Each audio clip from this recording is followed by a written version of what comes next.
Você já reparou que quando estudamos história, alguns povos quase sempre aparecem, como os indianos, chineses, persas, os povos da antiga Mesopotâmia, como assírios, babilônicos e judeus, e também os europeus, como italianos, gregos e mais tarde germânicos e ingleses? Se eu dissesse que talvez isso não seja coincidência e nem só um nosso viés? Tanto que se eu pegar um mapa dos povos mais ricos de 2500 anos antes de Cristo, eles vão estar quase nos mesmos lugares dos atuais países mais ricos. E talvez haja uma explicação para isso, que é a biogeografia. Isso segundo o artigo de Olson e Ribbe Jr. de 2005. Segundo eles, algumas regiões eram mais propícias para o desenvolvimento da agricultura e de outros avanços sociais, e isso deu uma vantagem aos povos que lá habitavam e ainda habitam.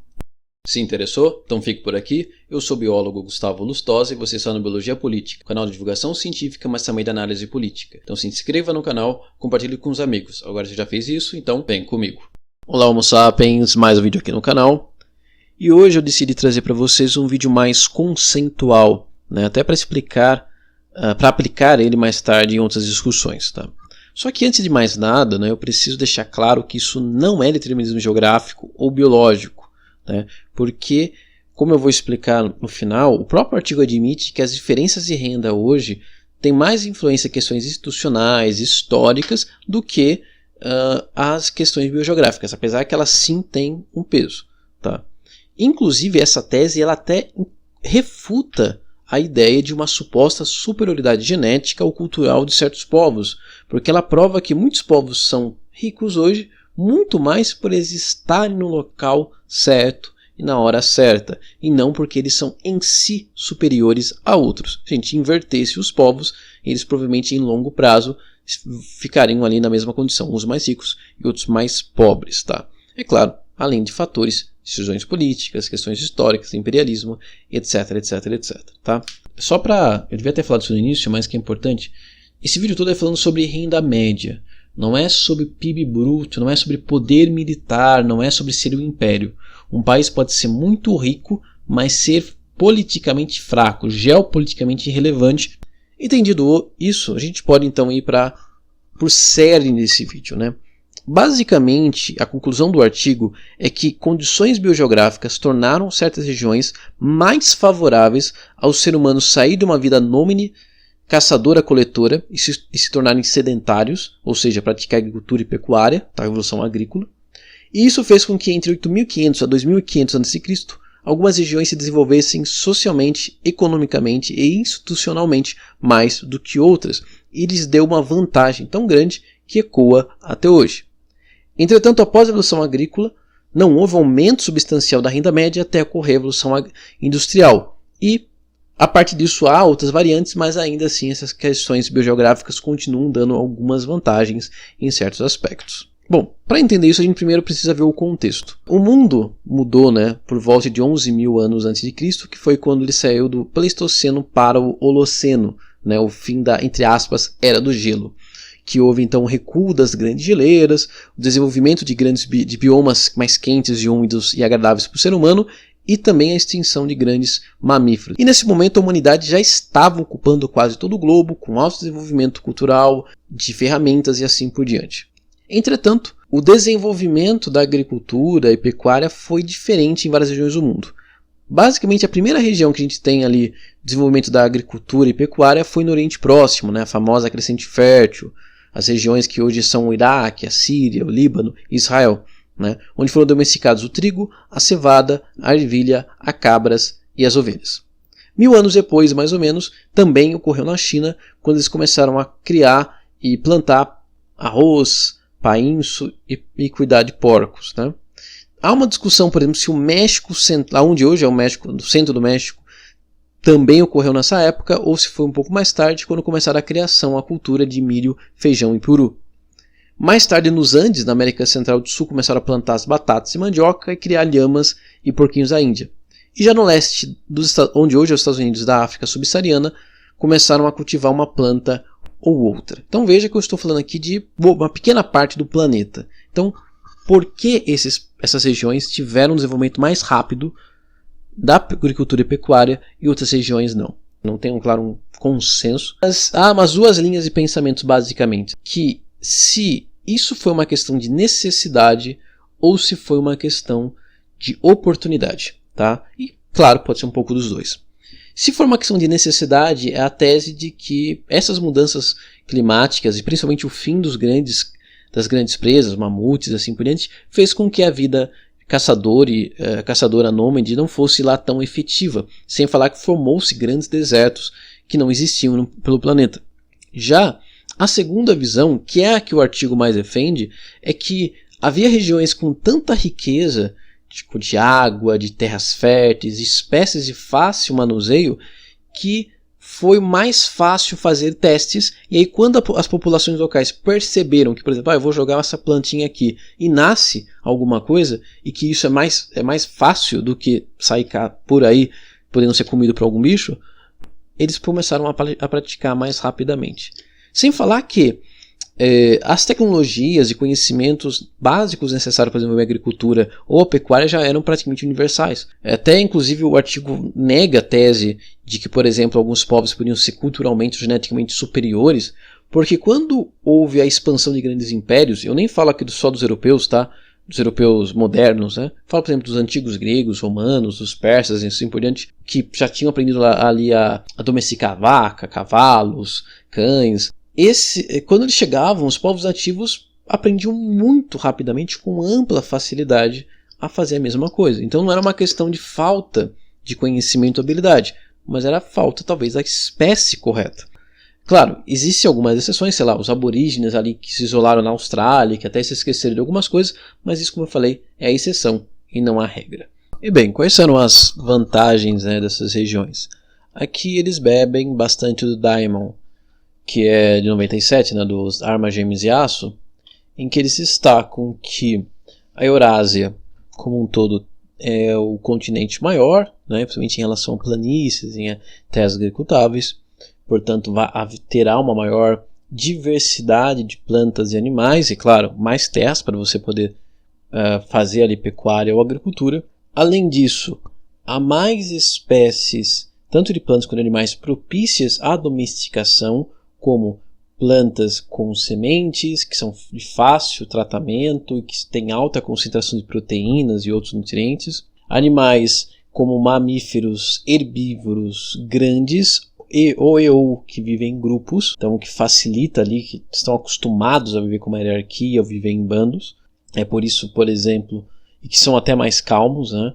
Por isso, por exemplo, você tem a zebra, você tem o búfalo selvagem, você tem gnus e assim tantos outros animais que poderiam ter sido também domesticados, né, e não foram, né, porque são animais um pouco mais difíceis de você tratar, tá? Inclusive até, sei lá, o elefante chegou a ser domesticado, nem domesticado não, mas chegou a ser utilizado ali para alguns povos ali do Oriente Médio.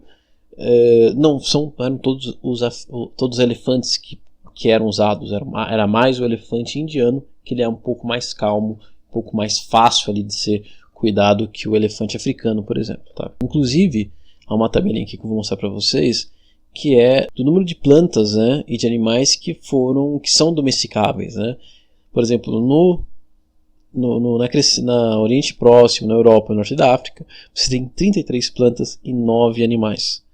Já no leste da Ásia, na China, tem 6 plantas e 7 animais. Já no sudeste da Ásia, na Índia, seria 6 plantas e 2 animais. Já na região subsaariana, 4 plantas apenas. Assim como no norte da América, 4 plantas e nenhum animal. Na América Central é 5 plantas, nenhum animal. No sul da América são 2 plantas e só um animal, a lhama. Na Austrália são só 2 plantas, nenhum animal. E nas ilhas ali do Pacífico e etc., você tem 0 plantas ali que foram domesticadas e animais. Então você vê ali a vantagem que a Eurásia, né, e o norte da África tem. Outra vantagem, né, é que a Eurásia, e principalmente nem a Eurásia como um todo, mas essa região que a gente chama hoje de Oriente Médio, Índia, China e norte da África e sul da Europa, elas estão na mesma latitude, tá? Então isso faz com que toda essa região tenha um clima mais ou menos parecido, com estações ou anos parecidos. Então é muito fácil levar tecnologia, levar agricultura, levar práticas de um local para o outro, porque está na mesma sazonalidade. Agora, quando você tenta fazer isso de norte a sul, é mais difícil. Você tem que fazer muitas adaptações e tem, por exemplo, plantas e animais que não se adaptam a outras zonas climáticas, tá? E a outros biomas. Então, isso foi muito importante, além também do clima mediterrâneo ter se mostrado na prática muito melhor ali para a agricultura. Também existem estudos sobre que é melhor até para trabalhar na área industrial, mas eu não vou entrar em muitos detalhes aqui, mas também existe essa tese, ok? Então é uma área que não só tem vantagens, porque você tem mais plantas e mais condições físicas para a agricultura e pecuária, mais plantas e animais de fácil domesticação, como também uma região com maior facilidade de trocas de conhecimentos e tecnologia. E bem, segundo o artigo, quando há essa transição de uma vida nômade para uma vida sedentária, né, ou seja, de caçador-coletor para agricultura e pecuária, você tem uma série de mudanças, né, quando você começa a ter, por exemplo, uma elite que se forma, que não precisa mais ficar responsável para, né, trabalhar no campo ou sair por aí lutando com animais, e pode, por exemplo, se focar na governança, em estudos e assim por diante. Ou seja, uma classe dominante intelectual se formou ali, que permitiu o surgimento de grandes estados, o surgimento de mais tecnologias e assim por diante. Então eles dizem que essa foi a grande virada da história da humanidade, que deu vantagens a certas sociedades. E bem, e aí a parte mais interessante do artigo para mim é quando eles fazem um teste matemático, né?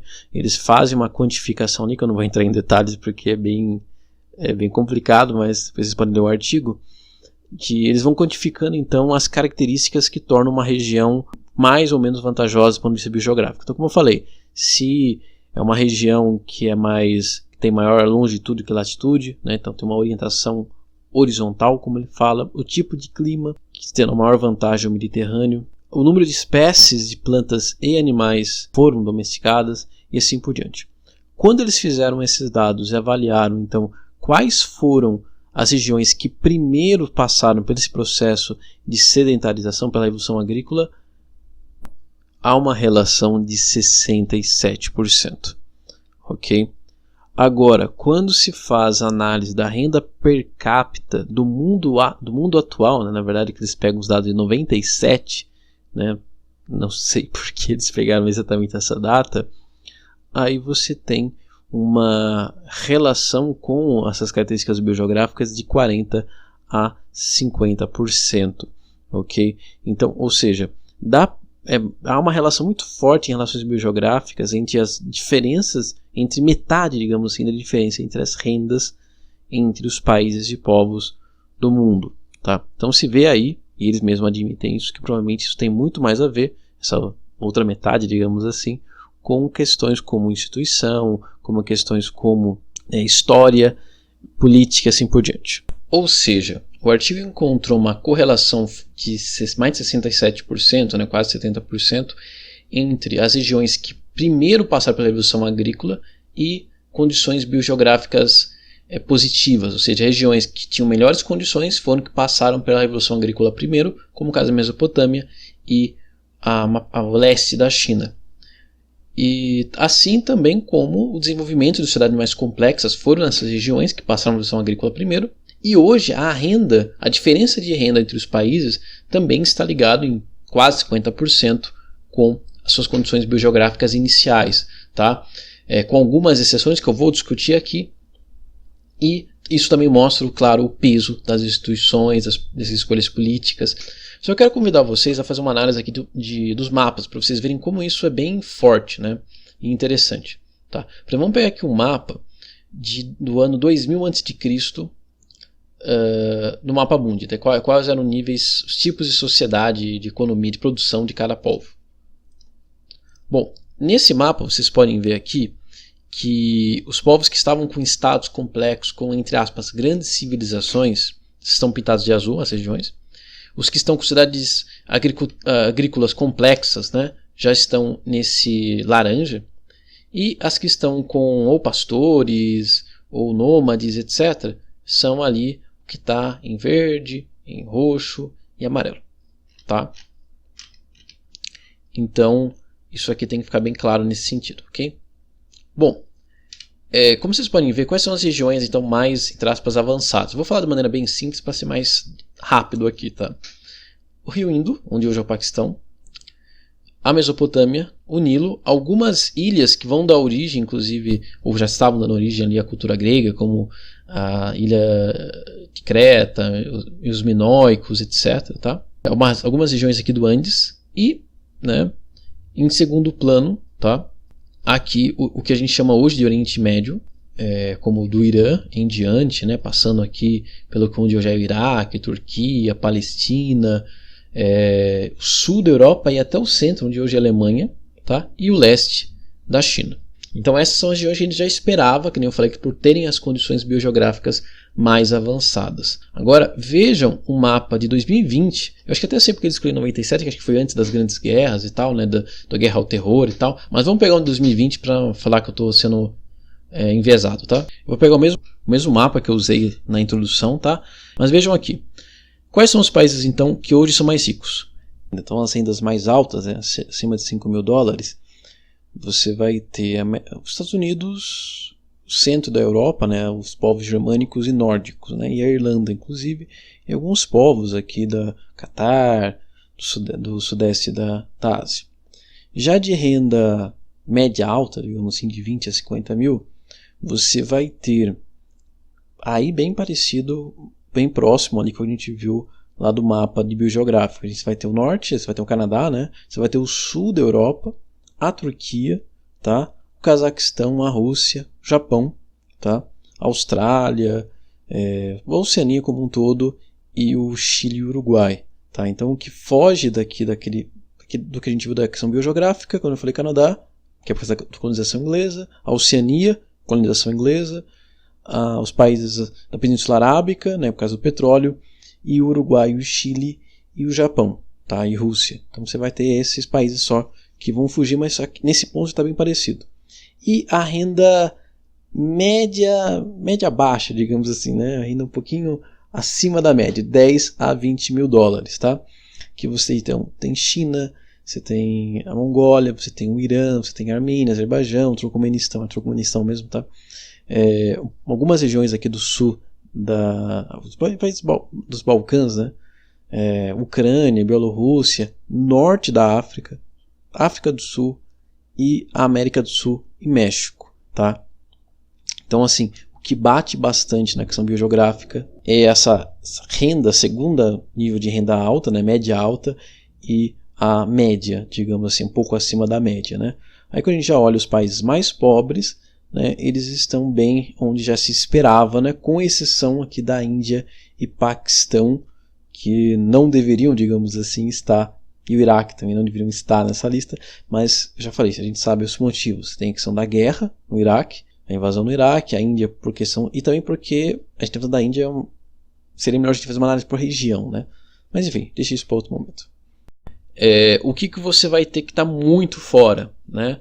Você tem a Oceania, você tem a Austrália, você tem esses países, você tem a Rússia, que não existia, né, assim como nação, você tem aqui o Japão, você tem a Península Arábica, que eu já falei, e algumas mudanças aqui na América. O artigo ele explica por que isso acontece, tá? Duas coisas, basicamente. Uma é a colonização inglesa, que levou essa tecnologia, que levou as suas instituições para regiões onde não existia. Principalmente a Oceania e a Península Arábica tem uma coisa muito simples que é petróleo, tá? Inclusive os nórdicos, né, também tem bastante petróleo, outras matérias-primas que para a sua população é muito grande, isso também ajuda eles a serem ricos, tá? Porque a gente fala isso, mas claro, instituições também ajudam. Então veja, há alguns pontos que batem com muita perfeição, né, que nem eu falei, Oriente Médio, Norte da África, Europa. Os Estados Unidos você pode pouco colocar na conta também, China mais ou menos, né? Mas você vai ter alguns desses desvios que se deve, é claro, porque se passaram nada mais nada menos que 4.000 anos, que é 2.000 antes de Cristo. Então, mais 2.000, está no ano 2000, então são 4.000.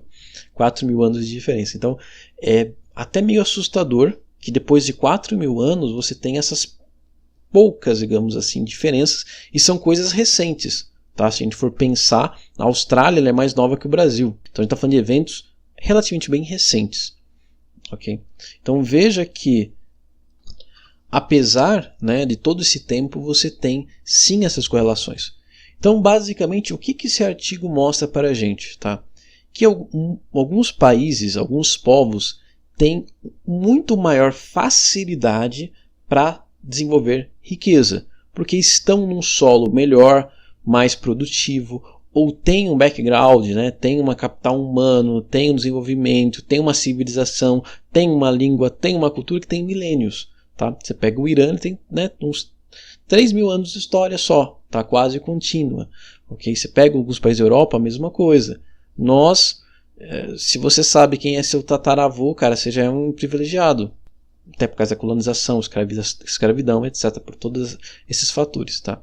Então, isso mostra como há essa questão também, infelizmente, digamos assim, de sorte. Não é sorte, mas da questão geográfica, como a natureza ajuda.